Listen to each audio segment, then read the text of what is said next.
Hey y'all, this is Aemok, Madam Hexe, and kayce. And this is Trouble Comes in 3. This podcast talks about scandalous topics like sexual health, communication and relationships, kink, and more. If you are under 18, please leave us and visit scarletteen.com. If you're over 18, grab a drink, have a seat, and let's get sexy. Ooh, let's get sexy.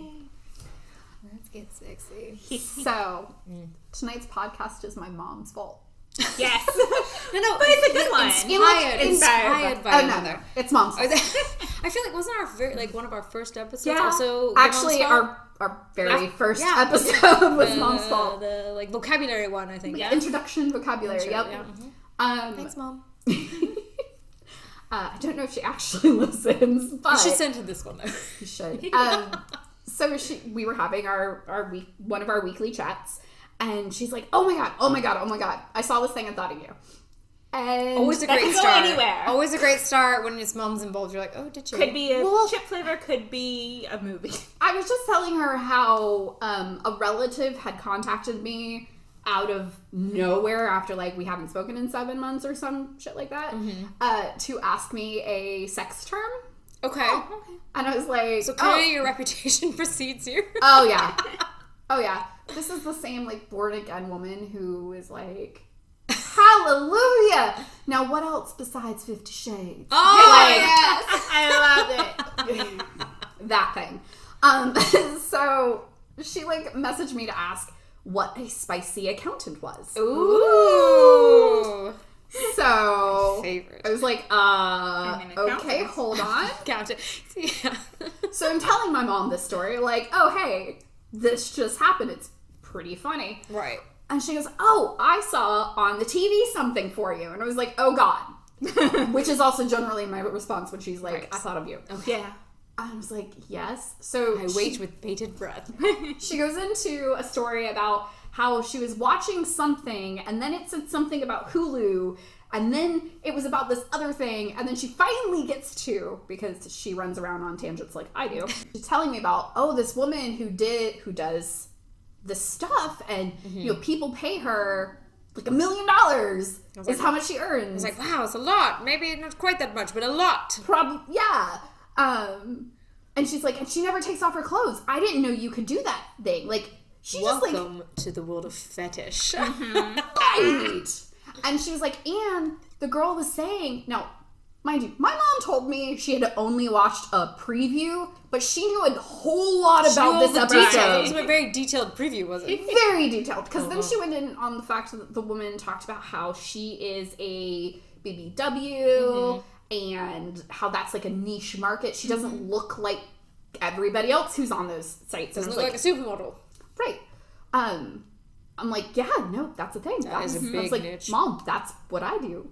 Yeah. And it was awesome because we had this really cool conversation. She's like, I just didn't get a lot of it, but now I did. You could do so many things. And it's I can show you the world. The reason that she was so excited because she's like, I knew you would like to do this kind of stuff, and I didn't know if you were on that particular site yet. I got so I had to. I was like, no, thanks, sweet. Mom. I appreciate you thinking about you. So, That's really sweet, though. But that kind of came up up to... Day, you just took Polaroids and just mailed them out. Probably, yes. Yes. Playboy was the thing. My mom was a bunny. She's not a centerfold, but she was a bunny at a club. That does not surprise me. Surprise me. Mom. Yeah, I love it. She's got a great body. Fuck. The best part is my mom is actually very sweet and for the longest time excessively prudish. Okay. And very personally, she's like, yeah. But she's like, as long as you're being safe, I don't care. And I was like, this is why I love you, Mom. I mean, it's one of many reasons. Right. But this is a big reason. I appreciate it. But when the three of us talked about it, we realized that, she's an exception to the rule. Oh, 100%. By and not just because she's the parent of somebody that does it, but just as a person in general. Yeah. So that's why we decided to go down this rabbit hole of stigmas for sex workers.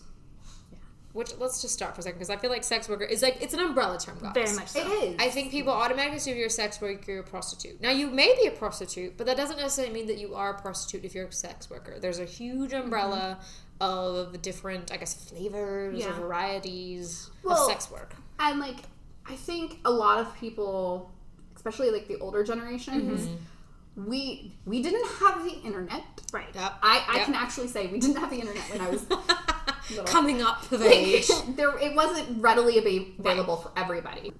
But, like, you know, they had dirty magazines. You hide under your bed. Bury in the backyard. The video section behind the curtain at the back of the store that like, you don't talk about going into that section, but that was definitely what was back there. Hope nobody sees me coming out. Like, yeah, and then, like, there might have been, like, eventually, like, one pay-per-view channel that had boobies on it. Was there this made me think of, like, accessibility to, like, pornography and stuff like that. I was talking to my boy, we were watching a TV show, I think it was American Werewolf in London, because he hadn't seen it, and I love that fucking movie. You know, one of the scenes in that movie is in a porno theater. You know what I mean? So I was like, oh, yeah. And he's like, have you ever been to one? I was like, well, yeah, they're more common, I think, in Europe. Even today, there's, like, still some around. But, like, I was wondering, like, in America, they were existed, I think, maybe in, like, metropolitan areas. We still have them. They're down the street. Wait, here? Yes! A porno? Here? Yes! Where? There's multiple ones. I'm not going to tell, like, it's well, down the street. Tell me later, because I'm curious about this.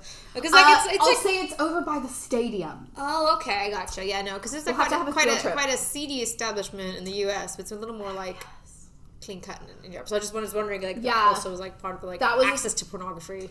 Yeah, that's another... I know America's a little prudish, believe it or not. Believe it or not! Very, very restrained compared to some other places. Yeah.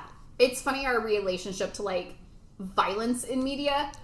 Whatever. Right? An areola or like the back of a ball sack. Oh my god, it's the end of the world. Absolutely. You're damned to the, like, nation. It's true, though. It's very fascinating. It's very strange. But I think that's part of why there's such a stigma for sex workers. Because, like, in Europe, like, let's use prostitution as an example, as a sex worker in Germany in particular. Prostitution is legal in Germany.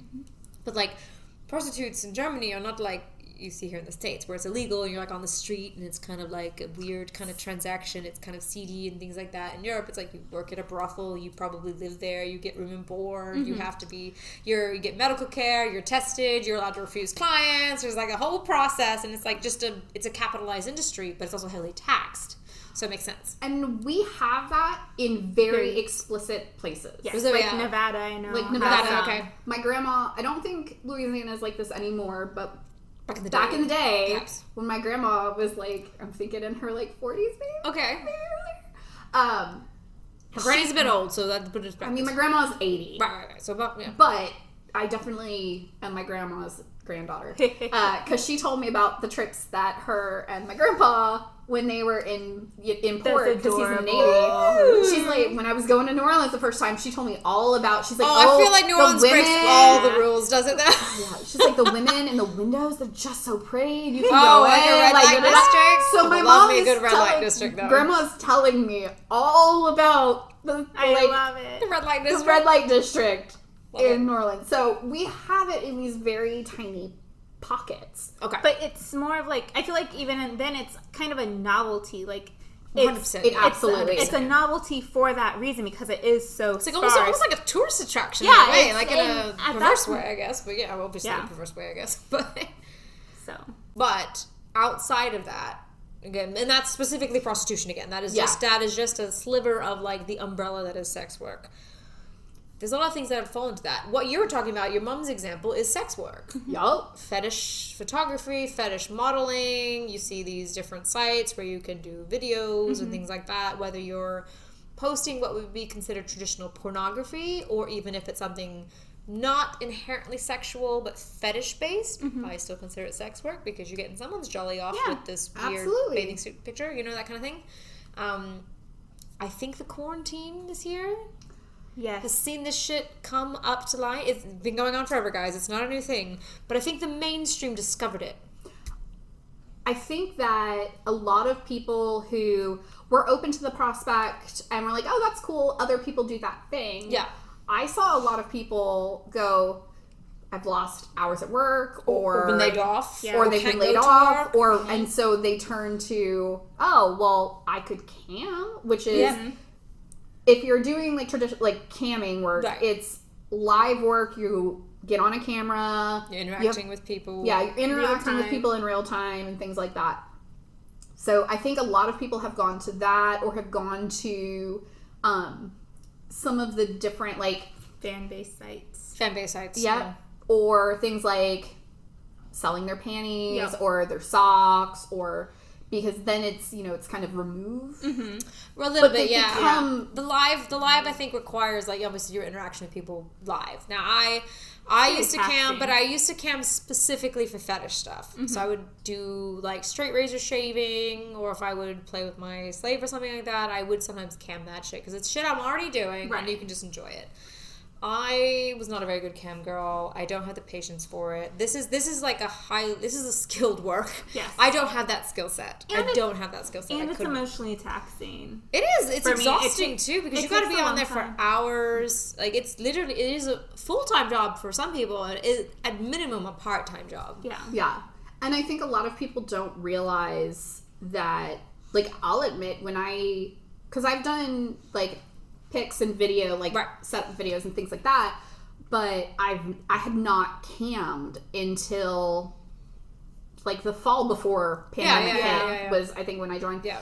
And I didn't realize how taxing it was going to be on for hours and hours and hours. Schedule, like you have to, it's literally a work schedule. It really is. It is, and with all of my other stuff, my teaching, things like that, this was all pre-pandemic. Right. Like, I made good money, however, I wasn't going to be able to have a consistent schedule. Right. So my fans want to be able to know, okay, 5 o'clock on Friday, she's going to be on live. It was kind of like hit or miss. And it was really emotionally draining, because some days it was great. Other times, people were just being assholes. Yeah, like, that's the thing about live, is you really never know who you can get. Yeah, that, and I think a problem with that is a lot of the sites now are advertising of, it's free, come do it, it's free. But it's not free. I'm not going to dance like a monkey on the street. Right, but you know, there are days that I would cam, and I'd make, you know, $50 or $60 in like an hour or two. Sure. There were other days where I'd be on for 6 hours and I'd make like 5 cents. Yeah, fucking 30 cents. And it's like, this is the inconsistency for me. That's why I could never do like commission work, like in a vanilla professional field. Because like, I'm as a German, I rely on this like consistency model. So I really couldn't. The camming I couldn't get into. Yeah. Not so much. No. Yeah. For me, I personally, I had a lot, I wouldn't say a lot better luck. I was able to divide my time better when I was doing more of like goods sales, so like selling my underwear and socks and stuff. I did the panties and stuff, and like with that you can add stuff on. Then like, oh, you can do video of me in the panties before you get them. Fair. Or I'll work out in them, and like those types of add-ons. And for me that was easy because I'm going to be wearing panties anyways. Typically speaking, absolutely. Well, I don't anymore, but I had way too many panties because I was up to almost 200 pairs just because I love panties. And she has a panty thing. I do have a panty like you have a sock thing. I do. And so like for me, it was also kind of, I felt a little better about getting rid of some of them when I knew they were going to loving homes, to someone who would enjoy them. Going to very loving homes. But back to the timing issue, like, because I remember when I was doing the chem stuff a little more, I don't do it anymore because now I'm like, oh, I love the subscription-based stuff because I can like schedule stuff out. And now the site that I do use, I think we all use, is they do have a live feature now as well. They do. So you could do live stuff for your regular fans. You could let them know in advance through tweets and shit like that. Like, oh, I'm going to be on at this time. Come say hi. That kind of thing is a treat. But it's an extra. It's extra. It's not mandatory. And here's the thing: is like most of my fan base on the campsite I was on, they were in Europe. Yeah. So I'm having like a 6-hour time difference because like obviously I speak German. So like I would get people that were in Germany and Austria and even in the Netherlands, and it's like, okay, but like for me it's like 10 in the morning, they're getting off work, so now it's like, okay. Right. That was me too, because I speak just enough German to like have I speak enough German to be porn about it, right? Yeah, exactly.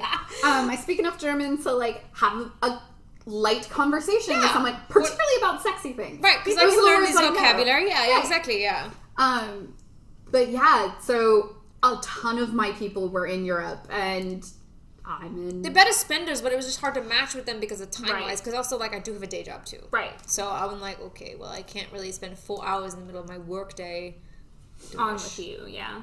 So some other examples of people who work in the sex work industry. Right. Sexual surrogates. Yes. I've done work as a sexual surrogate. It was very rewarding for me and the human that I did it with. Right. In the times that I've done that. Also, Would you put exotic dancers in the sex work? Exotic dancers? I'd put dancers in there. I would put prostitutes No, in absolutely, there. Like, absolutely. But I'm just, I'll I just wanted to like say like it's not the only when we talk about sex Right. work, that is a portion of it, but not the only thing we're talking about. Yeah, there's a lot of different types. Like call girls, escorts, Escorts, things honestly, like that. professional sugar babies. I was just about to say professional sugar babies. So, or non-professional sugar babies, Right. but sugar baby in general.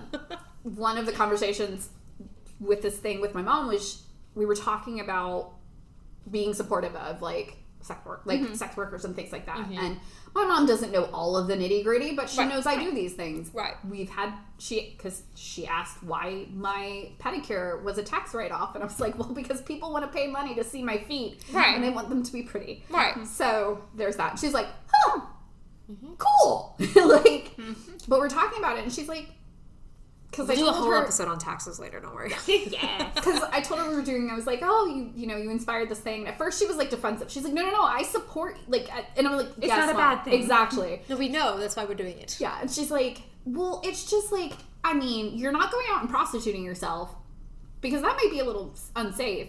But, and I was like, well, even if I was escorting Mom, I'd still have security situations. Yeah. And she's like, oh, exactly. Like, you're not, she's like, I was talking about like getting roped in by like an abusive pimp. You'll never do that. Human trafficking. Yeah. Human trafficking. She's we're like, we're that- talking about willing prostitution. We're not talking about the human trafficking chaos. But like my mom was legit like, oh yeah, even if you did that, like I knew safety is always first for you, and no matter what you do. And I'm like, Have a bodyguard. Right. Or a point person at least. Yeah, point person, people call, things like that. But like, that was awesome to me because I know so many people who were like, no. Yeah. Oh yeah, you disown just by thinking about Right. it.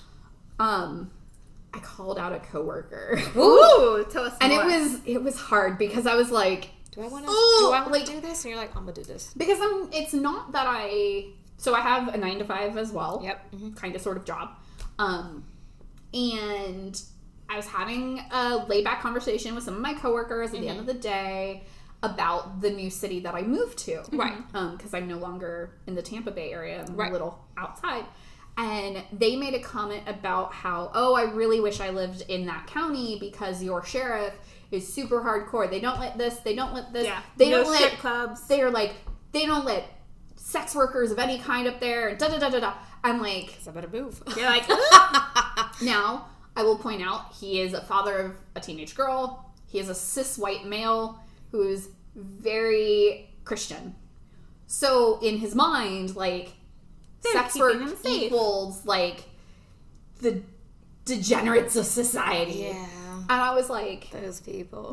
like you're literally talking to a sex worker. Right. You just don't know it. You just Right. don't know it. And 'Cause you wouldn't and- you like And, because like- you think that we're all just like monsters or like the scum of the earth and we're And I all called drug him, and I addicts or was something like- like that, you know? Before you think about that, like, not all sex workers are, terrible beasts. right. Yeah. Are there dangerous situations and things like that? Yes. There is that in literally everything. Let's please discuss certain religious groups' background. Exactly. Ours has consent in it. Oh, That's right. the difference. Exactly. Let he without sin throw the first stone, shall we? And he like backed up, and because the thing is he is generally like a super chill, super nice guy. Sometimes those people just have to be confronted to Yeah. realize how like crazy they And sound. he like backed off. He's like, "Oh yeah, no, you're right. I just," and I was like, yeah, sure." Well, because I think that's something that we've seen kind of pop up a lot because we've seen a lot more openness to it, but I think we've also seen a lot more pushback because of how mainstream it's become. One of the big things, especially with the pandemic, is you see the stories about how, and so right before the pandemic, there was the story about the law student who was doing porn, and she was on talk shows and in the news and things like that because they're like, how dare she, da da da da da, she shouldn't be able to pass the bar, da da da. And then during the pandemic, we saw, and there was an EMT in New York who got put on blast and fired because they found out she had an OnlyFans because she wasn't being paid enough for the hours she was putting in during a pandemic. And so we see that, and so I think that's kind of blown up, that it's a lot more common than you think with quote-unquote everyday people. You're going to have your doctors, your lawyers, your things like that, who are also doing this. Some of them because they enjoy it and they just want to, because that's something for them. Absolutely. But others because you got to pay for school. When you're a first year, it's not going to pay that well, things like that. Mm-hmm. There's so many different reasons I think people kind of just gloss over and assume, well, it's just because you're uneducated, or just because nowhere else will hire you. I have a master's degree. Right. I'm working on another master's program because I'm an academic masochist, and I have a full-time job in a very tech-heavy, male-dominated field. Same, girl. Same. Same You know what I over mean? there. But it's like, but again, it's like, it's one of those things. Like, the only reason you should be fired is if you have something in your contract that says you can't have any other outside work, regardless of the nature. Right. That, fine, because I signed a contract. But, like, to fire you on some kind of morality post is just, like, obscene. That's really obscene. Especially in Florida, there are a lot of contracts that have morality clauses. I know, so make sure when you take employment, read your damn paperwork. Read your paperwork. But for some people, like if you're a teacher, oh yeah, that's pretty much your only option. Like, oh yeah, unless you find a private school somewhere that didn't think about a morality clause, right. which is not going to happen. Because most of them are religious. But I think people forget that I'm not breaking any morality. I'm not hurting or harming anyone. It's a service and a product, just like anything else. Exactly. It's a service like anything else. I mean, I think also there's this concept, like, obviously, people are doing this because people are buying. Right. There is a demand for this product. There's a demand for photo sets, for videos, for actual content. But for some reason, the same people who are likely buying this product or consuming this product for free through piracy and other means and other sites that are stealing from content. Yeah, fuck you. Yeah. They're like, oh, I would never be with a person that produced pornography. Really? Because I bet you fucking jerk you yank to it, don't you? Mm-hmm. Or Twitter, another reason. Yeah, but you're going to get all sassy when you meet the human being that is producing the content that you so readily consume.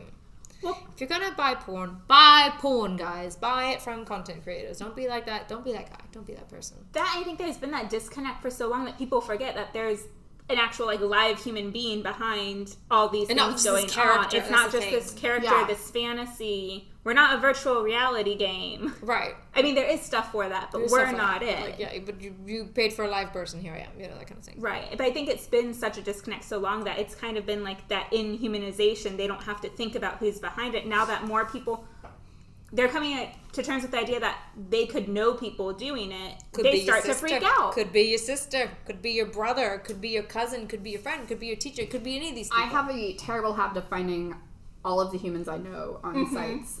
I need to start looking. I was not looking. Oh, you were not looking? I was not looking. No, they just go by. It's like, oh, good for you, girl. They just show up and I'm like, well, like in the model search, or would you like if I just go to the main page, like a main page. Okay. I should do that more. I really haven't explored hilariously, much. And it's not like local people. It's like a friend of mine who's in Chicago. Okay. And I'm like I've had random other models be like, hey, let's be friends. I'm like, oh, I like your shit. Yeah, okay, it works out fine. Yeah. But like, I don't know them personally, but that's kind of fun. Yeah, no, like people I know in real. Actually, that one I used to work with at the same location. I gotcha. But yeah, no, like. Just randomly. I should go snooping more. You should. It's quite fun. I need to. I want to go snooping. I think that one of the things, because again, conversations with my mother, who is not in this industry by any stretch of the imagination. She's just supportive. She's just very supportive of a daughter who is insane and does all the things.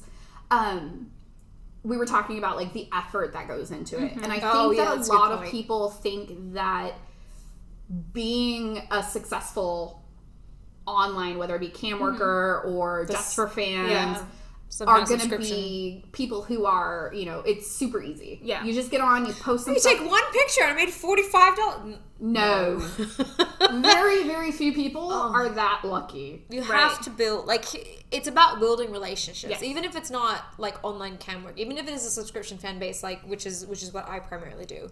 You have to build a relationship with your audience. They have to know who you are. They have to know what you're about, like the things that you do. They have to be attracted to you for some reason, whether it's because it's a fetish you present or because there's something about you, whether it's like you mentioned the BBW niche or whether it's a style of clothing you wear or something like that. It takes time to build these relationships, and sometimes you have to use other platforms to build those relationships first. Yeah.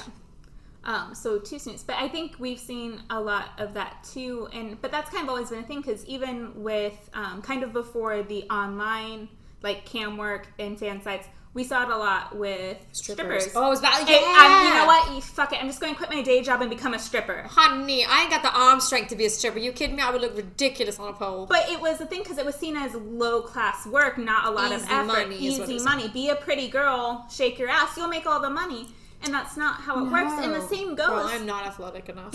I'm really not. My heart goes out to those women that are pole dancers or pole acrobats and stuff like that, because I do not have the arms. Just the body toll. Yeah. Not only are you dealing with asshole humans, lots of nice ones, but also jackasses, entitled people. Yeah. But the bodily effort, doing like stage dances and stuff like Bruises, that, you can bruise scraping, the fuck the up. blisters. You got to buy the costumes. Yeah. And so it's a lot of work, and it's a lot of money up front. But I think that has kind of come forward. It's transformed into the online, especially because we started seeing all of these news articles about girl acts like a puppy, makes 6 figures a month. Girl, it's these easy money overnight things. Yeah, not everybody in a puppyhood's going to make that much. So if you're listening, you're like, I could do this. You probably can. Right. But know that is a highly unique situation. But it gets blown out of proportion, because even we were at Thanksgiving dinner, and my little sister who's in high school is like, yeah, I know this girl on this site just barks like a dog, and people pay her money for like some sort of sex thing. And You're not wrong, little one. You're not but wrong, that's But I was like, not everyone makes that kind of money. So it's like, like, let's have this conversation, because she's not quite to the age of consent, but she's curious. So age-appropriate conversations I support. Right. My niece is right at that same age. It's like, at any moment, you'll be on the edge of consent, and I'm terrified. Right. Like, and language might change, but we're going to prep you as best I can, as professionally as I can. And so I think we see a lot of stigma, not necessarily bad stigma, but stigma around, like the ease of it, things like that, which can also work. It'll be easy. I'll just take pictures of my feet. All right, first off, you know how quick dull foot photos can get? Yes. Okay. Also, people don't think about, like this woman in the show. Note, I have not watched the show yet because I don't have Hulu. Right, well, we're just going on Mum's synopsis. Mum's synopsis. She's like, yeah, she just takes these videos, and I'm like, okay, so she does take videos. Mm-hmm. However, you like quality of production as well, though, right? Right. She's also probably I should probably invest in a ring light. Like setting up the stage for whatever it is. Yeah. She did. This is why I think my mother actually watched this thing, because she's like, when there was somebody wanted to watch her do dishes and she didn't have enough dirty dishes, she like smeared peanut butter on them beforehand, so she had like, it was like, my mother watched you watched this it. That was not in the preview, but that's fine. You can just tell me you watched it. Yeah. In a few months, she'll admit that she watched it. Right. Probably. But like, okay, if somebody if you're doing a request or you have it scheduled to do a dishwashing scene, and you just did your dishes, or your boy just did your dishes, right? It's the time to create the set. Now I have to create. You have to clean the set before you can do it, even if it's not something you need to set up. Yeah. Mm-hmm. Like, if you like random dust bunnies, right? Shit or like that. I mean, we have pets. Mm-hmm. Yeah, or like socks that are not supposed to be part of the video. Right. Also, like, I work from home in my day job right now. I don't always put on the full face of makeup. But unless the video is specifically, I want you to look like a gremlin, and usually in my case it's not. No. You gotta now put in the effort to put on the face, to put on the outfit, to put on the attitude, and then the whole scene, like you said, like... And then when all of that is said and done, editing. You have to go edit it. Oh my god! Can I tell you, I was actually doing a dishwashing scene. I know what you're thinking. Yeah, you know what I'm thinking. And I'm going along, and halfway through the fucking battery died. But I didn't know because it was on the tripod, so I couldn't see it. So I'm like doing the thing, and I'm like, I had actually made extra dishes because I didn't think I had enough. Oh, no. And it was cut off. And then it was cut off like halfway. Like I had just readjusted it to be at a different angle, and I got like 2 swipes in, and then it died. And I didn't know until I was done with the whole fucking thing. Very similarly, yeah. But like that's a thing. You have to go edit the whole thing. Very similarly filmed a 15-minute like custom fetish video involving pouring milk all over my body. Okay, it's better. I knew about the milk situation. Honestly, that video was actually a lot of fun. So thanks, bro. That was actually kind of fun to do.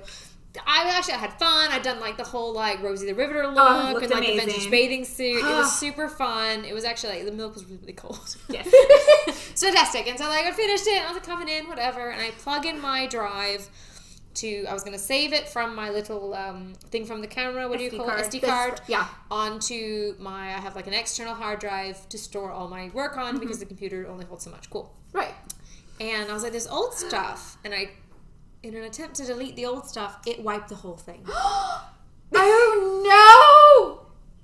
no! The heart attack. I was like... She looked up, I was like, what? I was like, it's gone. I was like, what? The whole video is gone. I was like, it was recording. I made sure it was recording. So I made like a emergency phone call to my personal IT technician, and we downloaded a like software recovery, some kind of like mining thing. And the first one didn't work, but then the second one did work. And so I did get the video back, but it was like 3 days later. So for 3 days I was in hot sweats. Like I have to do it. If I have to refilm, like because also if I have to refilm, my heart is not in it. Like, I was having fun, because I'm mad about it now, but, like, I was having fun the first time, and she said she was really cute. But it was one of those things where it was like... Was this the ring thing where she sat in it? Yes, like, if you follow Madam Hexe on Instagram, you'll have seen the video where kayce was helping me. She took some photos beforehand for a photo set, because I was like, we might as well get some pinup photos while we're out here. Yeah, it's amazing. And she sat in a big bowl of water. That was meant to, like, help wash me and my patio off after the milk. It's the bubble butt. I was all clear on just the edge of my butt. It was an if I fits, I sits kind of kitten scenario. You were like, I'm going to sit in this because it was not the edge of your booty. Butt cheek it was in the whole thing was like, place to sit. Did you know it's over 12,000 views on Instagram? I know, the day you posted it, as soon as I saw it, it was already up to 800. I was like, it's like 12,000 people have seen you sit in this bowl of water, and it's fucking fantastic to me. Apparently that's your new niche, is sitting in bowls of things. You know what's so funny? Because someone commented that it looked like you had no feet. You had gray socks on, so it did look like you were like levitating over there. And then you sat down and you just collapsed with laughter. Like, I will say, you know what? I didn't drop the fucking phone. Not drop my phone. You did not. Didn't drop my phone. You did not. And I was like, oh, do you want me to take it? But I was too busy laughing in my chair. You were like looking all proper, and then you were like... That video was trimmed down because I think I laughed for like 4.5 minutes straight. That's amazing.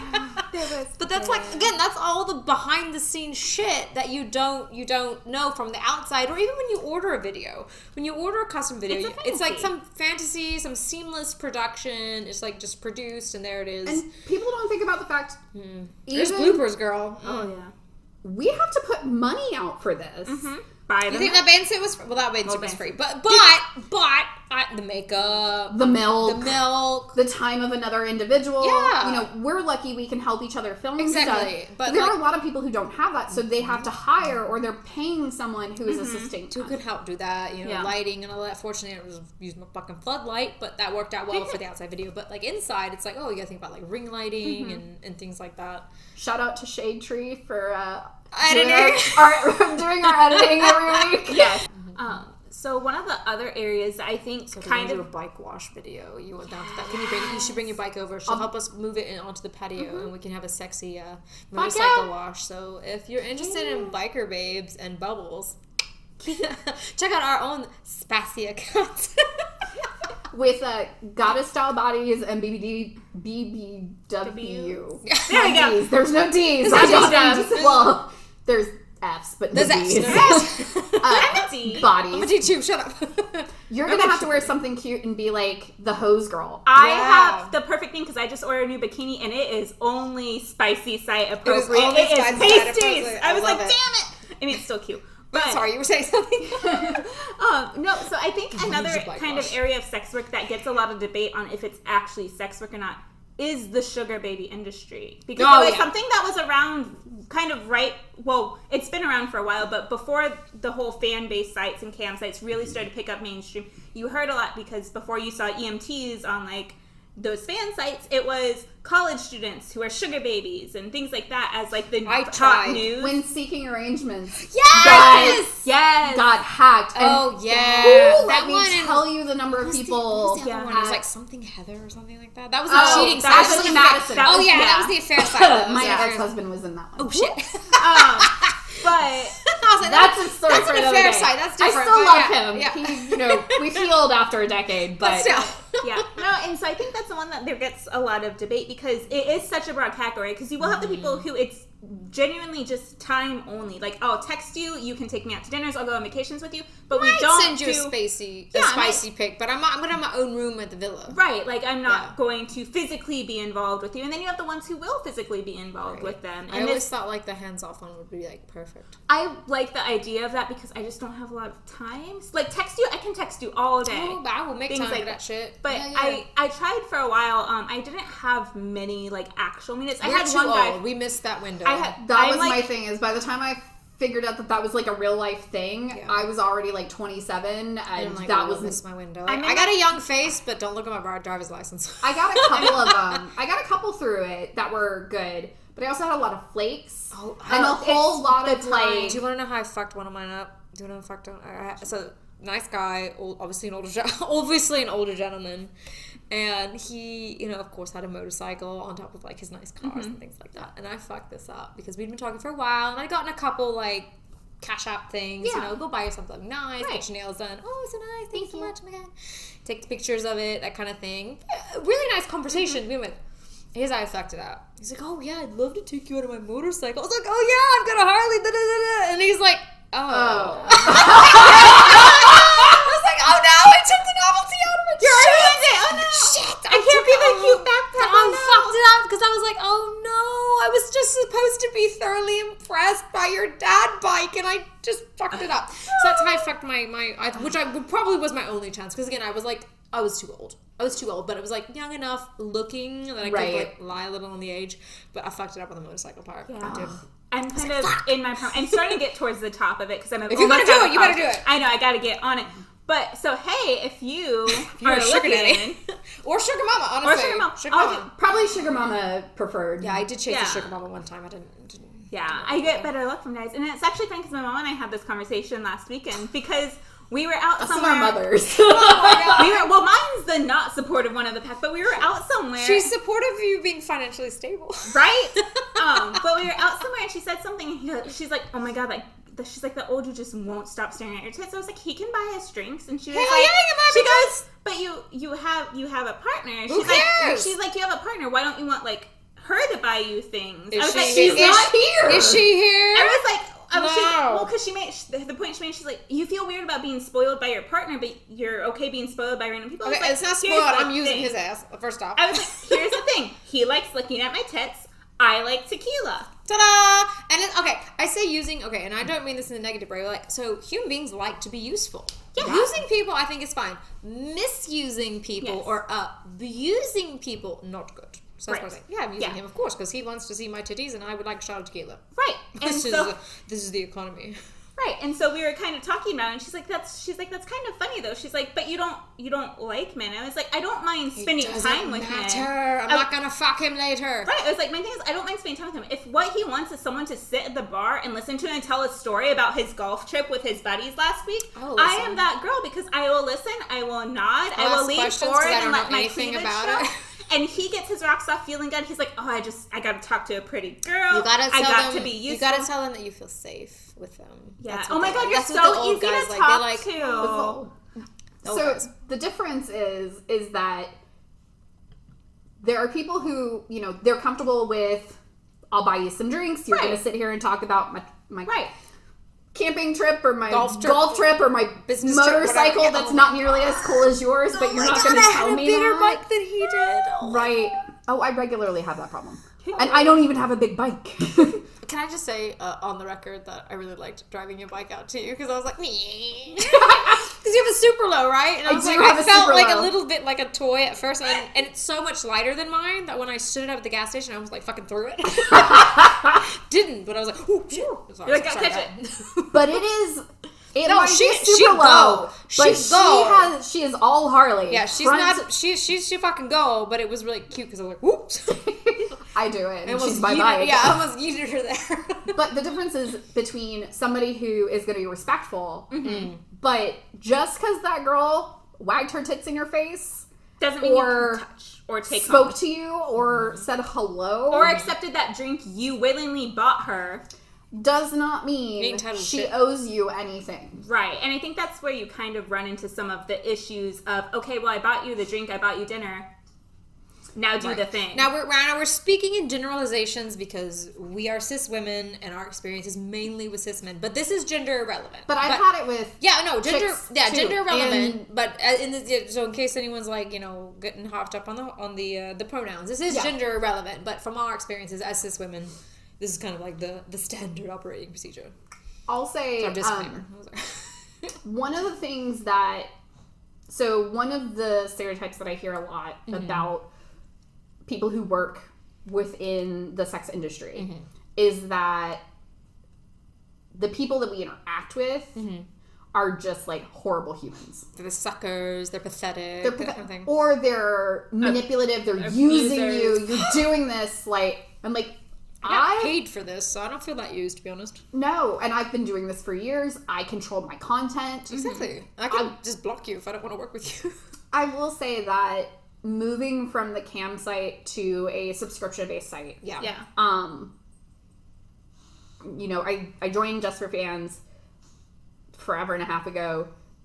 They're queer-owned and operated, kink-friendly. And you get a bigger cut. And you get a bigger cut than those other fan sites. But I will say that the interactions that I've had with people on that site compared to any of the previous sites I've worked on, even though I was still controlling my own content and things like that, but they were more cam-based, the people that are doing that, or even when I've worked like professional kink shows, like performances where I'm doing kink interactions with people and I'm on stage and stuff like that. God, I miss live sessions. Oh my God, I miss live sessions so bad. That's where the money's at. I never got. I need a friend to hurt in a paid consensual way. Friend, find me. You heard it here, folks. Oh, and I'm 100% vaccinated now. Ready to go. Yeah. That's going to be like the new Tinder and Grindr profile, the vaccinated switch or vaccinated top or whatever. Yes, vaccinated switch right fucking here. I'm a sadist at heart. Please let me play. But I will say that in where it's a more personal thing, like interactions with people on my fan sites tend to be more personal. They're writing me a message. They're asking for something. Love getting messages. Even if you did, if you're just a subscriber and you're paying like the quote unquote the bare minimum, honestly, and you send me a message like, "Hey, I really love your content." Like I had someone the other day, he's like, "Look, like I really love your content. You really make me smile. This kind of stuff. You're so beautiful." That kind of stuff. Honestly, I love that shit. I love that shit. You're not being creepy. You're not like, I want to hear that from you. I want to know you're paying for this content. Like I'm having fun, but I like to know that the people buying my content are also having fun. But it's so much different than when I was on the other sites. Oh, yeah, so true. No, when I was on the other sites, people were treating me as if I was trash. Like a commodity. Yeah. Like, well, I'm paying you. And I'm like, bitch, you haven't ordered anything custom and you're not tipping. Yeah, 50 cents? Fuck you, mate. Like, no. Yeah. But no, not even a side boob. Shut up. Yeah. No, I love the people that reach out and are genuine. Because, that's the thing is people are like, okay, time is money. Yeah. And so you hear a lot of sex workers be like, don't waste my time. I was like, but there's a difference between texting me, acting like you're willing to buy content for 4 hours and then keep backing out or negotiating prices. There's a difference because we actually, Aemok and I had this very kind Irish gentleman when we were on camp.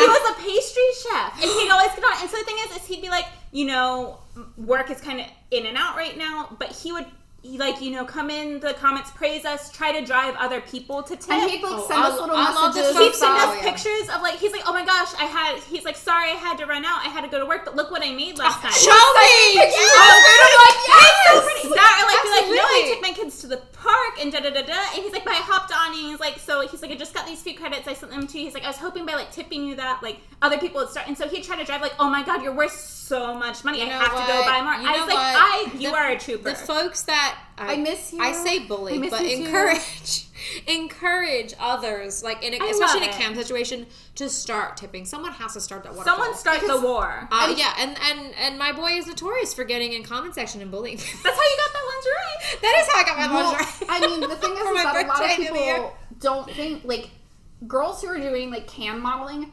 the vast majority of those sites are not paying them for their time. They are only making money off of a portion of what you and then they're only making a portion of that. Yeah. So, because if they're on for an hour, you get and pennies, 10 cents, you could get pennies. You ain't getting anything, right? Yeah. And like that's the thing. That was one of the not arguments I have to say, but one of the arguments that people tried to have with me is, okay, well, how much for this custom? Okay, it's going to be 300 tokens. And they're like, okay, I bought 300.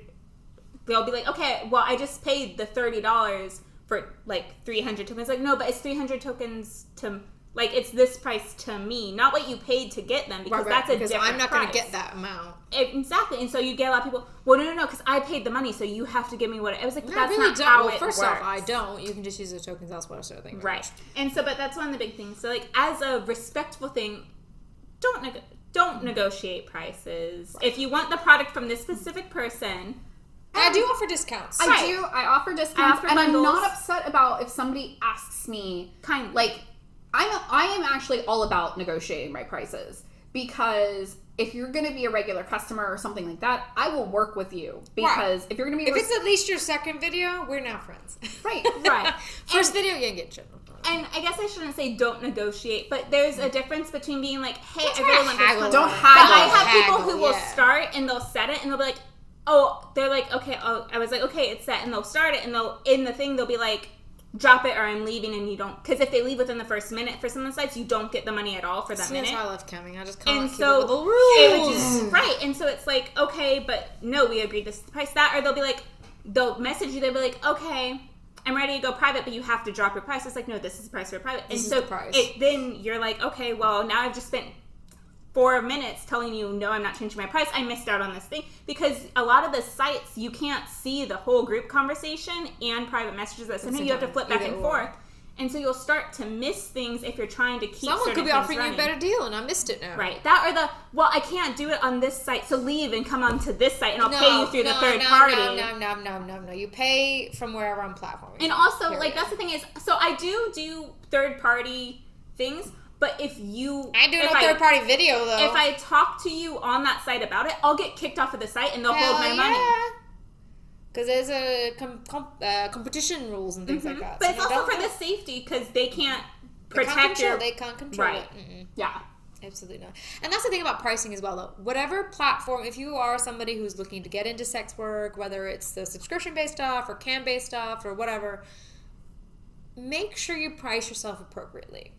And you can reach out to other performers kind of in your area or in your niche. Mm-hmm. And you can message us. And you can message us even if you want to ask us directly. Like, what is it that you would normally charge for this kind of thing? Now, when you're first getting started, you do have to charge less than people that are more well-known. Right. It's like any other brand, right? You got to pay more for a well-known brand, whether it's like Gucci or Chanel versus like a knockoff.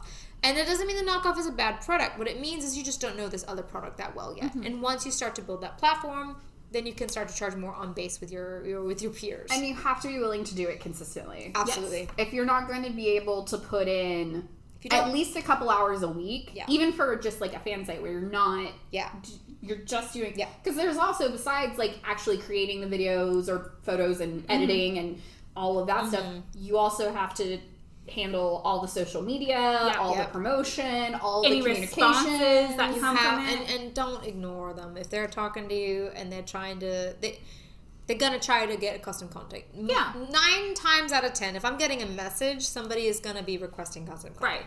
Every once in a while, it's just a, hey, like, I really love your stuff. I wanted you to know. And I love that too. Well, that, and like even for those, when it's not a direct like offer for thing, being like, oh my gosh, thank you so much. I'm so happy to hear that. I'm so glad you're here. They're going to keep subscribing because you acknowledge them, as opposed to the, why are you messaging me, or just flat out not responding.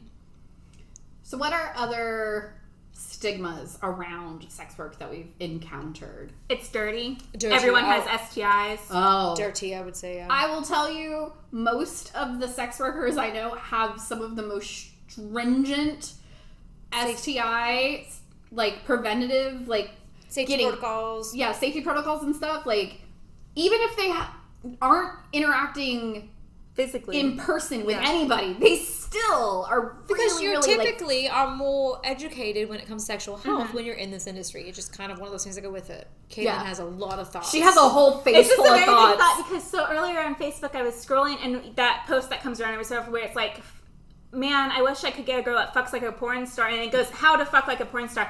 Get regular STI testing, have consent, I've never set seen boundaries with your partners. I'll find it. I was like, yes. That is going to be the face of this. Yes, yeah, I was find like, it. I've never seen that. Yeah, no, I love it because it's like, that's the not fun side or the clinical side to porn and sex work is a business.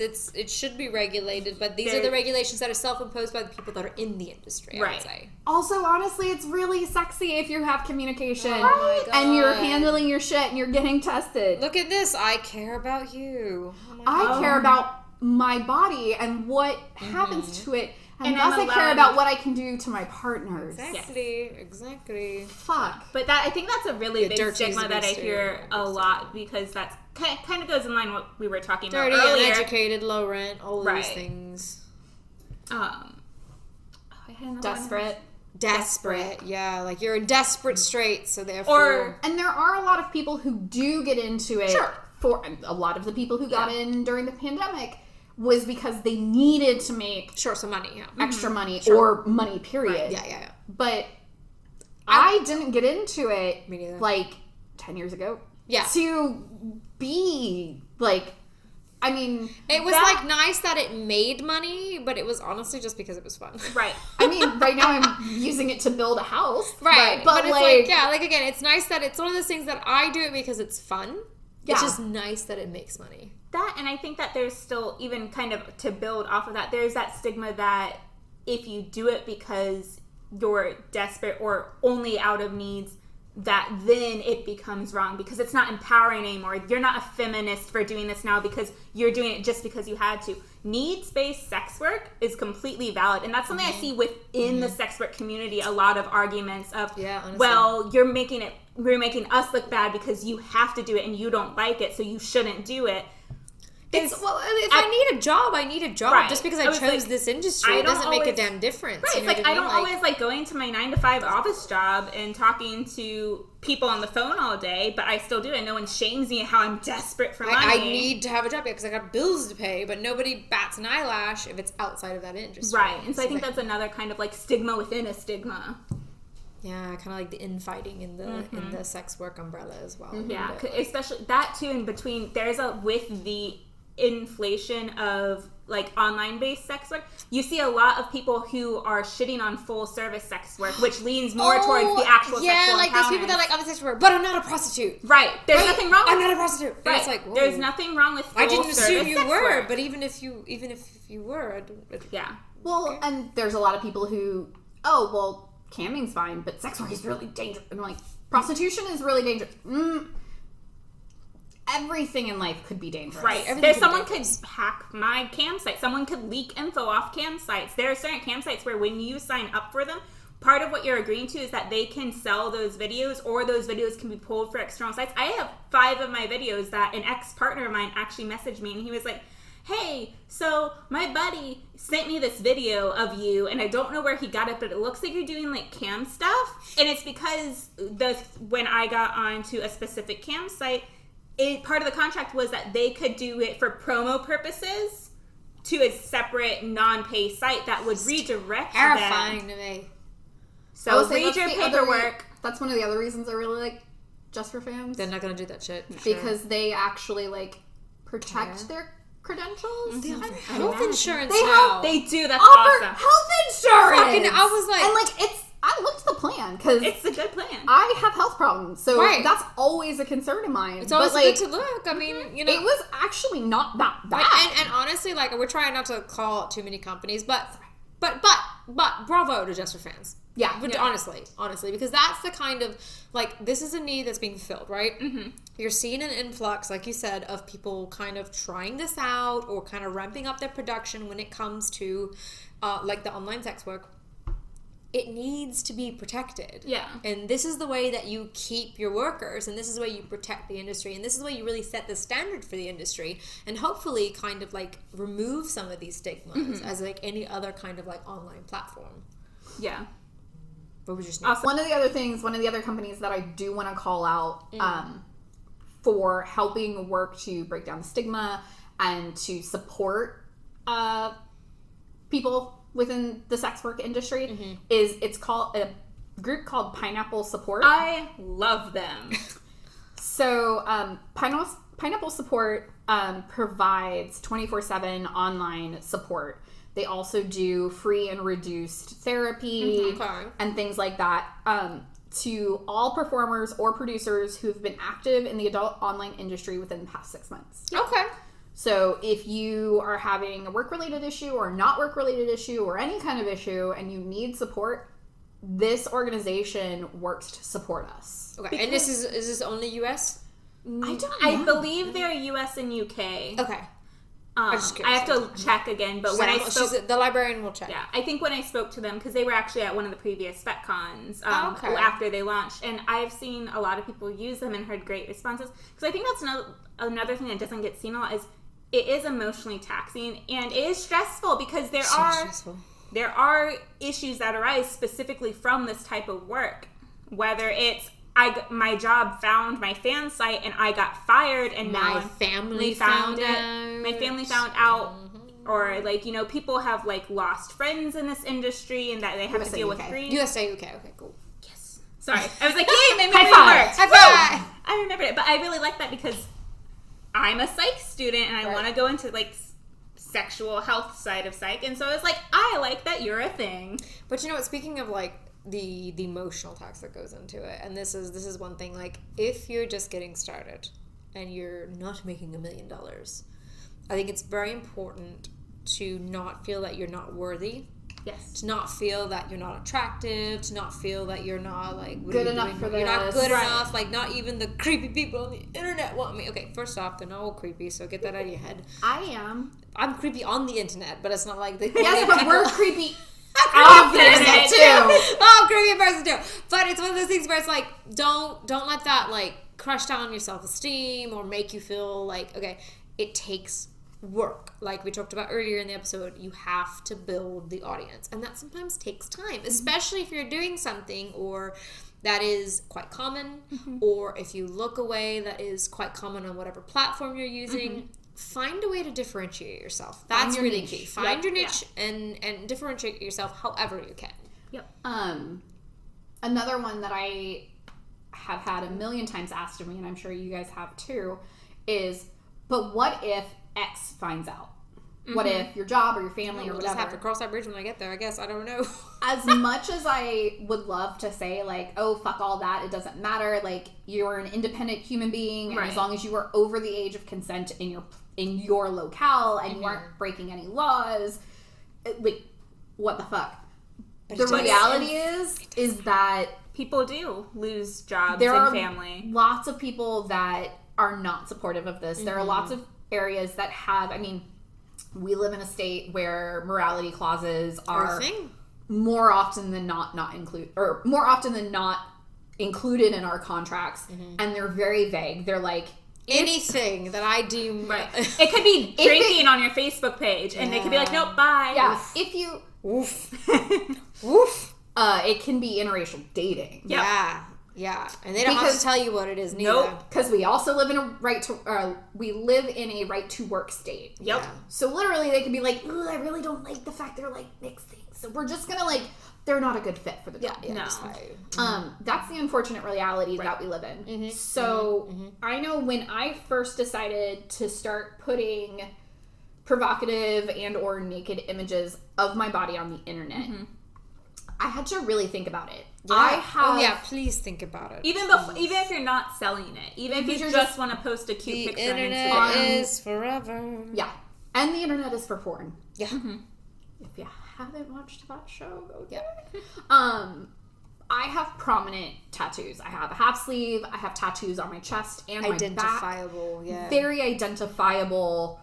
There's no way that I'd be like, oh no, that's just totally someone else with that custom sleeve that is brightly colored and it's definitely not me. Yeah.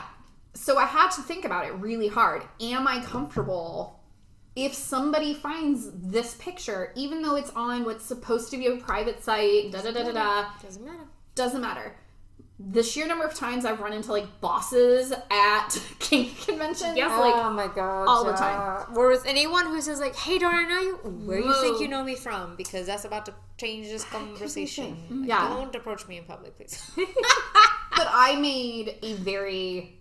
was a little bit older, and I made the decision that I was comfortable with the fact I'll never be a public school teacher. Right. I'll never be politician. Because the fact that I'm okay with my body is somehow horrible when I'm totally clothed and teaching young humans. Right. That somehow is not acceptable. Yeah.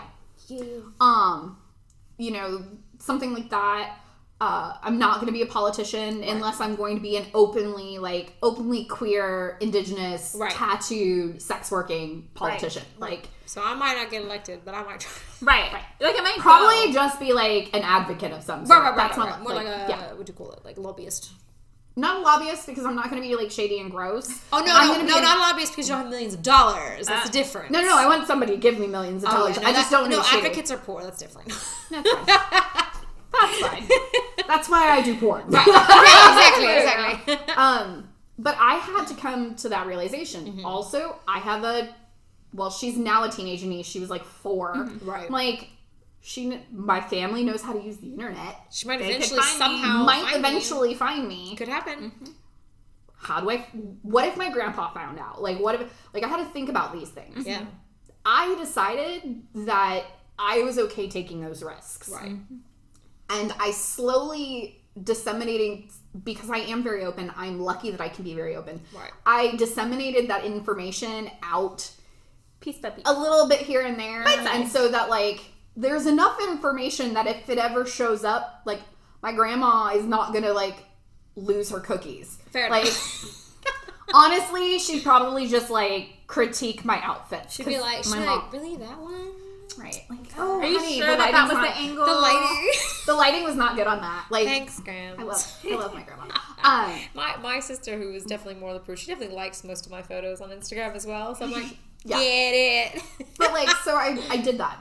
But it was something I did very thoughtfully. Right. Honestly, if I was like 21, 23, whatever, and I had that same conversation with myself, what are my life goals? Knowing that my life could change, knowing that my desires could change, I would still probably make the same decision for myself. Right. Not everyone, I mean, I know 35-year-olds who are not emotionally or mentally ready to make that decision for themselves. Right, and that's fair, yeah. Which is totally reasonable. But I know a lot of people are like, oh, you're too young, you can never think, like, and I'm like, no. I mean, you can send them to war to die, but they can't decide to do porn. Right. Shut up. That's fine. So, yeah, like, think about it. Yeah. Because it is forever. Right. Yes. And forever. Once you do it once... It's forever. They'll find that one picture. That one picture is still there no matter what you do. Yeah. Even if it's protected, it can be screenshot or whatever. Exactly. It has to be hacked. But also know that there is a huge, like, sister-sibling brotherhood of us. Mm-hmm. All across the U.S. and Europe and the world. Yeah. That you're not alone. Yeah. No. There are people who can help you through those things. Right. Like, they'll suck and they'll be terrible, but if this is the life path you want to be on, there are people who will support you. Yeah. Yeah. Absolutely. Safely. Absolutely. Yes. Kaitlyn, your thought? That hit on, I think, another stigma is you're too young to really know. That's the one that I get a lot. Because I was that 20-something-year-old who decided, you know what, I am going to. She's still that 20-something She's year old.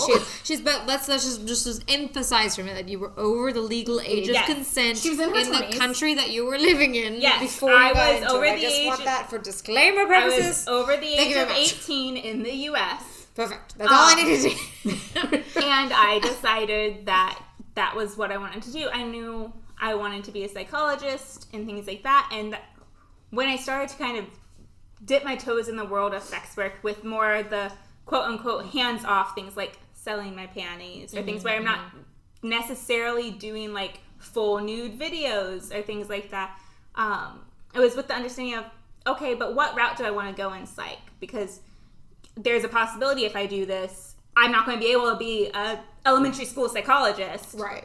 But I decided I wanted to go more towards the sexual health side of things where it's a little more leeway. It's a little more leeway. I mean, there's surprisingly still a lot of stigma. There's still a ton of stigma, and it's something that you have to be willing to like own up to. You have to kind of grow a thicker skin as you do this because there are going to be times where someone is going. I'm pretty sure my cousin asked me what a spicy accountant was. Because of something I posted. Right. Like, everyone has seen the TikToks of, oh, what do you do? I'm an accountant. Why are you it's accountant? Where do you work? A place where accountants work, okay? And it's like, oh, you guys should come up with a different term. Just to be clear, it's tax season. Please come up with a different term than accountant. No, you're supposed to be a spicy accountant because then I know. Because if somebody's like, you're at a bar, you're not working, and somebody's like, oh, hey, what are you? You're like, oh, I'm an accountant. And they're like, oh, cool, because they will not ask you more. Like, I feel like before that became a trend, maybe, yeah. but now it's like, oh, you also do porn, right? Like, oh, now I know what that means, and be that kind of person. It's also been a way to be able to talk about our industry on social media sites without getting immediately hijacked off. I wonder if like the CPA is kind of like, why are you guys They're like, everyone is more interested in accountants. And they're like, our business is booming. Just to be clear, as an actual accountant, you do also make a lot of money. So I mean, it's a career choice, guys. But I was just like, I wonder if like the CPA organization is a little bit like, ooh, why'd you pick us? So I think something that came up on my TikTok recently was a woman who's in the industry who had somebody comment, and they were like, how could you possibly do this? Children can see your content. And her response was, I'm on a public platform. If your child is seeing my stuff, I don't need to censor myself. You need to parent. Yeah, be a parent, yeah. And I'm a big proponent of that. Yeah, absolutely. Children are ready to see different kinds of material, but if your child's not ready to be like, potentially come across something like that. Don't let them do some social media. Period. Then, if that's the case, then limit them or only allow them on it when you're being attentive. That or there are like child settings that you can add on the app now. Right, but that goes back to her comment just about being a fucking parent. Like I don't have children. I'm not. That's not my problem. Right, it's your problem. Right, and like they're we're not going against, we're closed, we've not got anything out. Abiding by the rules of the platform. So it's thing. On the same note, kids who are 15, 16, 17 start to seek out because they're curious. They're curious. They're also curious about what this job is because they see, things like the Hulu show that's literally just on fucking Hulu. Like, right, exactly, yeah. Or, there's a bunch of shows on Netflix as well that are about the industry. Yeah, there's... sorry, some of my favorites are like the After Porn In series. I love those. Cherry Torn is my, sorry, side note. She was my, crush for so long. I should watch more TV. But go ahead. No, I just watched porn with her and then found the show she was in. Because it was about her life as a porn star. And how it changes once you are basically age out of the industry. Yeah, like what happens when you age out. Mm-hmm. I'm all about people learning. Yes. Even if you are at that, technically, depending on your state, you're in the age of consent for certain things. But wait until you're over 18 to actually join the industry. Yes. Do not try... incriminate somebody, because that is child pornography. Yes. Yeah. Do not try to lie about your By the way, age. if you send a naked selfie and you're under 18, it is child pornography. Yes. Even if the person you're sending it to is also under under 18. So just as an FYI, please don't do that. Right. Yeah. Wait till you're 18. Then Knock do it as yourself much as you out. want with, like, thought. Yeah, with thought, though, because it's forever, just so we're clear. But, and I think it's okay if they, like, I have had people who were, like, 17 send me messages, like, questions about things. Right. But as long as they were a reasonable question that was not, like, graphic in nature. Right. Things like, hey, I don't know where I can get birth control. I'll answer those. Reasonable. Here's some resources. Knock yourself out. Or things like that. Or things about consent, like, I'll address. Right. I've heard this life is really hard, but I really want to do it. Well, it's a lot of work. Yeah. It's just as much, if not more, taxing than a, quote, normal job. Right. And once you're old enough... my day job has no stigmas around it. No! Other than that, I'm a parasite. Others than the fact I'm a female doing my job. Other than I'm a parasite. But other than that, you know. It's because that's for people who don't understand the industry. That's fine. Right. But, like, you know... Will I give them information on, like, where to go or how to do the thing? No. I'm not going to have that in writing. But I'll say that it's, you know, it's hard work. It's like any other job. That, and we can provide resources. Like, part of our entry is visit scarletteen.com. It's based solely around age-appropriate information for people who are under 18, which I think is a great thing. It is science-based, accurate information. If you haven't listened to our sex ed episode, you should, because you'll be surprised how many states aren't science-based. Most of them. Yeah, almost all of them. All but 8. Or all but 9 don't teach consent, so that gives you something to go off of. But you're going to make me mad again. I was so mad at that episode. I thought only 9 taught consent. All but 9 don't teach it. So yes. Yes. Okay. So, yeah. I just heard it in my brain weird. But yeah. I might have said it wrong. But yeah. So it's things like that where it's the resources, I think, are important to access, but the details are where you have to be cautious of what you're seeing or giving. Sure. But like Madam Hexe said, don't try to sneak in early or sneak under the bar. Or lie about your age, because you're not only putting yourself in jeopardy, all these people, but you're also putting all of the other people who work for that site if you're doing something online, or in that club if you're trying to get into like a strip club or something like that. You're putting the owners at risk. You're putting people who don't know that you're underage. They're trusting that they're going to an establishment that is 18 plus for services, and to be honest, it's dishonest. It's, you know, it's literally not consent. It's not sexy. It's not fun. It's yucky. It's yucky. Don't do it. And there's still just wait 4 more months. Shut up. Right? Come on. You can still play the under 19 thing when you get to 18. Exactly. I promise. Yeah. You're still a teenager, 18 to 19. So you still have 2 good years to, like, you know. And if you have a cute like 3 or 4 if you've got a cute face. Oh, if you got a little face, you can keep that boat going and going and going. Yeah. Do we have any final thoughts? I know we covered a lot, and I think it was really great, though. I think it was really great. Or tips, tricks, cautionary tales, funny anecdotes, anything like that for our audience listening. I love what I do, and I don't regret making the decision to do this kind of work. I think it's important. Yeah. I love it. I don't do it because I have to. I do it because I enjoy doing it. Honestly, I like the feeling of like, when somebody's like, such a big exhibition. So great. Right. Oh, exhibition, like, wow. And it can, like, you know, I am getting to build, you know, my little dream house. Yeah. My tiny house. Yeah. And this is how I'm, like, supplementing my regular income for it. Paying my mortgage with it. Yeah. That's just the thing. Kaitlyn? For me, it's rewarding in its own way. For me, it's not a pressure. I did start into it because I didn't have a job and I needed money, but it was something I always considered. And honestly, one fun fact that surprised me is my relationship with my body got so much better when I started doing it. Because people are admiring you. Right. People are paying to see you. And it can be very empowering. It's empowering, and you kind of, for me at least, I kind of I'm fell more in fancy. love with myself.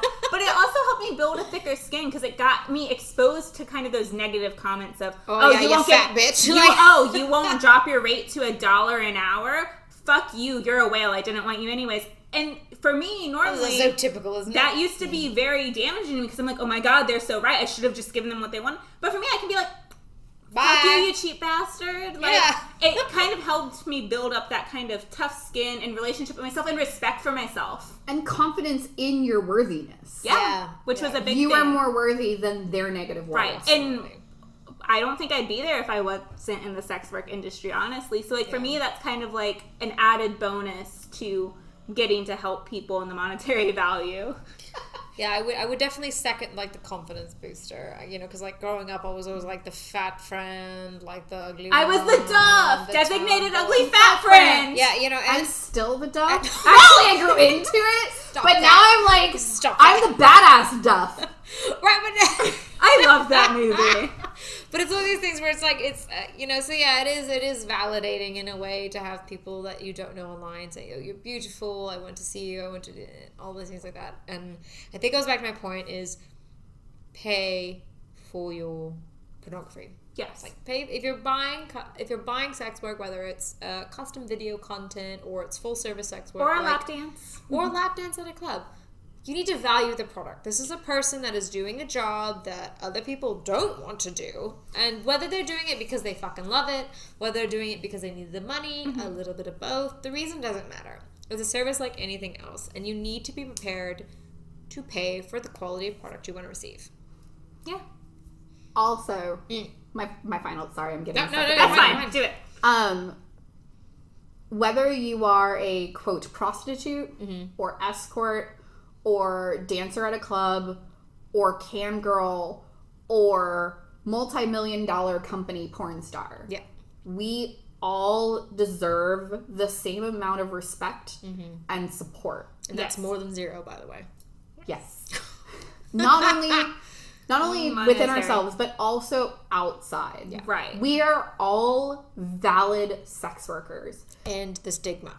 I hate the, like, you know, The rating system. You're not a real sex worker. And I'm like, I was like, oh, I haven't seen you in the Playboy magazine, so obviously So you're don't not work for worth Playboy. it. Like, what right. do you want me to do? So like, we are all valid in what we do. We are valid in the choices that we make in doing this. And we deserve to be respected like any other fucking worker in, like, period. Yeah. Like, my normal job and my sex work job should have the same amount of respect. Right. I agree. Whether you have 3 followers or 3,000 or 3 million. Right. Or 1. Or 1. Or not if you're just starting. Or not if you're just kind of, but We all deserve respect from each other and from our larger communities. agreed. Yep. Fantastic. And remember, Trouble comes in 3. and get fucked. Professionally. Yes.